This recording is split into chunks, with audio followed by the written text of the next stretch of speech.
साथियों नमस्कार। आप सभी लोगों का इस वीडियो में बहुत बहुत स्वागत है।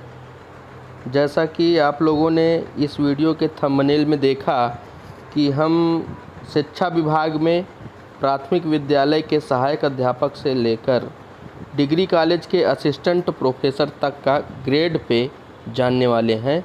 तो हाँ साथियों, इसमें इस वीडियो में हम लोग ये जानने का प्रयास करेंगे कि किस पद पर किस कर्मचारी को कितना ग्रेड पे देय होता है।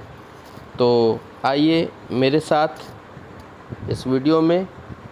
और साथियों, जैसा कि आप लोग यह भी जानते हैं कि शिक्षा विभाग बहुत बड़ा विभाग है।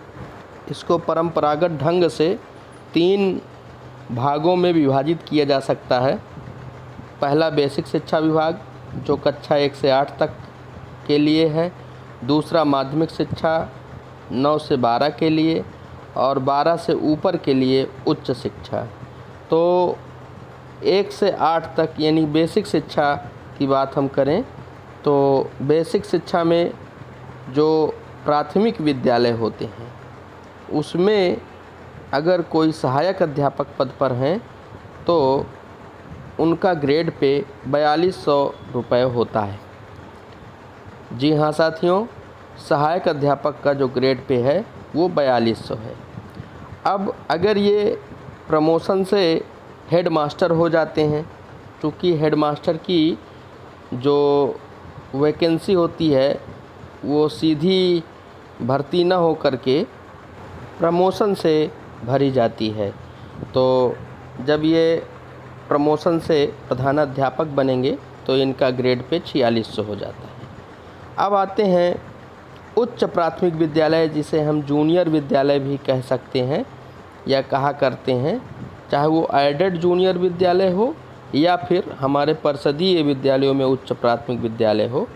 उसमें सहायक अध्यापक की जो ग्रेड पे होती है वो 4600 होती है। और प्रमोशन के बाद जब ये हेड मास्टर होते हैं तो इनका ग्रेड पे 4800 हो जाता है। यहाँ ध्यान रखने की बात यह है साथियों कि प्राथमिक विद्यालय के प्रधानाध्यापक और जूनियर के सहायक अध्यापक दोनों का जो ग्रेड पे होता है वो समान होता है। अब आते हैं माध्यमिक शिक्षा में। माध्यमिक शिक्षा कक्षा 9 से 12 तक की शिक्षा है और इसमें जो टीजीटी यानी ट्रेंड ग्रेजुएट टीचर होते हैं कक्षा 9 और 10 को पढ़ाने के लिए, तो उनका ग्रेड पे 4600 होता है। और 11-12 को पढ़ाने के लिए जो पीजीटी होते हैं, पोस्ट ग्रेजुएट टीचर, जिन्हें हम प्रवक्ता भी कह सकते हैं, उनका ग्रेड पे 4800 होता है। अब बात आती है तुलना करने की, तो हम तुलना कर सकते हैं कि जूनियर में जो सहायक अध्यापक होते हैं उनका ग्रेड पे और टीजीटी का ग्रेड पे समान होता है। और जूनियर स्कूलों में जो हेडमास्टर होते हैं उनका ग्रेड पे और लेक्चरर यानी पीजीटी का जो ग्रेड पे है वो समान होता है। अब डाइट का समझ लेते हैं। जिला शिक्षा एवं प्रशिक्षण संस्थान, यहाँ पर जो प्रवक्ता होते हैं उनका भी ग्रेड पे 4800 होता है। और जो वरिष्ठ प्रवक्ता हो जाते हैं यानी सीनियरिटी जब उनकी काफ़ी हो जाती है, वरिष्ठ प्रवक्ता हो जाते हैं, तब उनका ग्रेड पे 5400 हो जाता है। तो वरिष्ठ प्रवक्ता 5400 हो गए।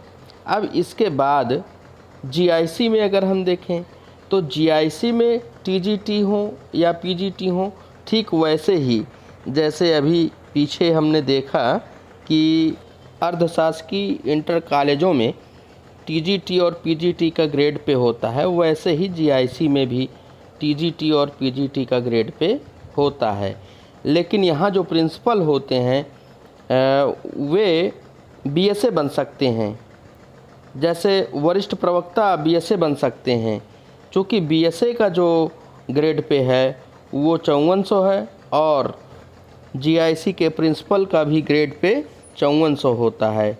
वहीं डाइट में जो वरिष्ठ प्रवक्ता होते हैं उनका भी ग्रेड पे 5400 होता है। यानी ये तीनों पद एक दूसरे के इक्विवेलेंट हैं और कोई भी जो जीआईसी के प्रिंसिपल हों या फिर इधर आपके वरिष्ठ डाइट प्रवक्ता हों, अगर इनका शासन से जुगाड़ होता है तो ये बीएसए बन जाते हैं। और बीएसए का जो पद होता है ये पूरे ज़िले के लिए होता है और इसमें पावर बहुत अधिक होती है, क्योंकि पूरे ज़िले के परिषदीय विद्यालयों के जूनियर एडेड विद्यालयों के टीचरों का रेगुलेशन और कंट्रोलिंग इनके हाथ में होता है। अब बात करते हैं डिग्री कॉलेज में जो असिस्टेंट प्रोफेसर होते हैं इनका ग्रेड पे कितना होता है। तो हाँ साथियों, इनका जो ग्रेड पे होता है वो होता है 6000। तो आप समझ सकते हैं कि बीएसए से अधिक वेतन डिग्री कॉलेज में असिस्टेंट प्रोफेसर पाते हैं, लेकिन साथियों कहीं न कहीं जो पावर होता है वो बीएसए का अधिक होता है। तो आप इस वीडियो को ध्यान से देखें सर, इतनी जानकारी हासिल किए, इसके लिए तहे दिल से आपको धन्यवाद। मिलते हैं अगले वीडियो में।